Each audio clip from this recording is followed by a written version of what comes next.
Banner Knowledge Bowling Steve here, coming at you doing our mid-season check-in, and this is a follow-up or a part 2 on why do I leave the flat 10. But before we get started, you're not a subscriber, please do so. Like, share, comment, and hit that bell icon. That way you'll know when awesome videos like these are released. All right, let's jump into this. I'm going to call this a part 2 as to why do I leave the 10 pin. And this part 2 is coming from your comments and questions I got from releasing the first video. The questions, I got basically 2 questions.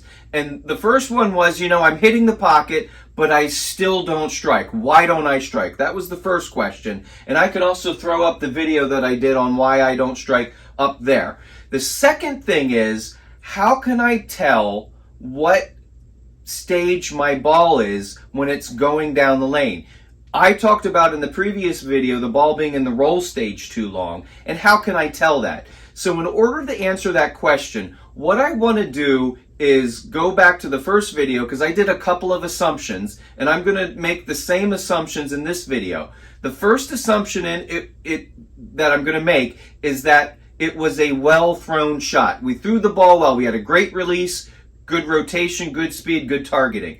The second thing that I assumed is that we were bowling on a house shot, meaning for a right-hander, as we get closer to the gutter to the right, we get more friction. Same on the left. As we got closer to the gutter, we're going to find more friction, and the ball is going to read that friction and hook more. So we're assuming a house shot, a typical house shot. So how can we tell what the ball's doing as it's going down the lane? Well, standing behind, it's a little easier to see, but as the bowler, me personally, it's hard for me to watch those stages as the ball goes through its procession, the skid, the hook, the roll, as I see it. Again, more complicated than that, but we can definitely see the ball skidding. We can definitely see the ball digging into the pattern, hooking towards the pocket, and then if it gets into balance, we can see it roll.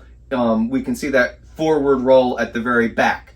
Now, what happens is when the ball goes from hook to roll, it is its most powerful, and we want that to happen at the pocket. So how can we tell what our ball is doing? Well, on a well-thrown shot, when the ball hits the pocket, basically one of 3 things happens. Obviously more than that, but I look for one of 3 things, especially when I'm competing. I want easy, concise decision making. The ball hits the pocket, it's been in the roll stage too long, so it deflects and goes to the right and leaves the deck through the 9 pin. Hits the pocket and deflects right through the 9 pin. The second thing that can happen is the ball hits the pocket and it continues hooking, continues left, and goes through the 8 pin. So hits the pocket, goes left, leaves the deck at the 8 pin. The third thing is, when it hits the pocket, if it just went from hook to roll, it's going to hit that pocket and it's going to look like it leaves the deck through 19, hitting the left side of the 9 pin for a right-handed bowler. So it looks like it hits the pocket and kind of leaves the deck right in the middle.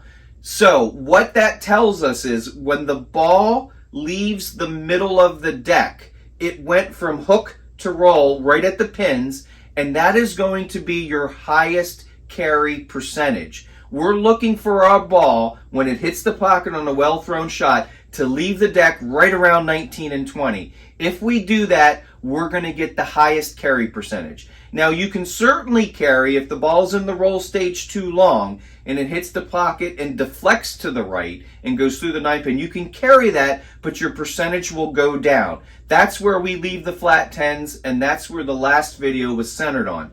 The other thing that can happen is the ball hits the pocket and it continues to hook.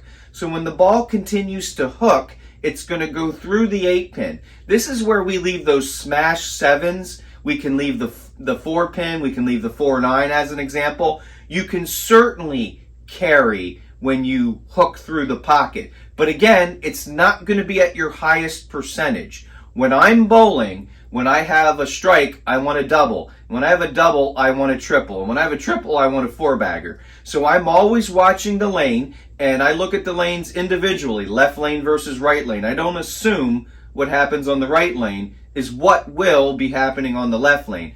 But I'm looking at that, and if my ball's hitting the pocket and deflecting and going to the right, I'm going to make an adjustment. It got into the roll stage too soon in that example, and I got to get the ball further down the lane so that those stages happen later so that I can get it into the roll stage a little later so I got more energy when I'm hitting the pocket. You know, conversely, if the ball is hooking through the pocket, it's not slowing down soon enough. So I want to look for a ball that's going to dig in a little bit earlier, and I'm going to look for an adjustment to get that ball rolling a little sooner so that when it goes through skid, hook, and then hook to roll, when it hits that pocket, it's not hooking, but it's leaving the deck through the middle. So what I'm going to leave you with is when we're bowling and on a well-thrown shot, we're looking for the ball to leave right through the middle of the deck as it exits the pin deck.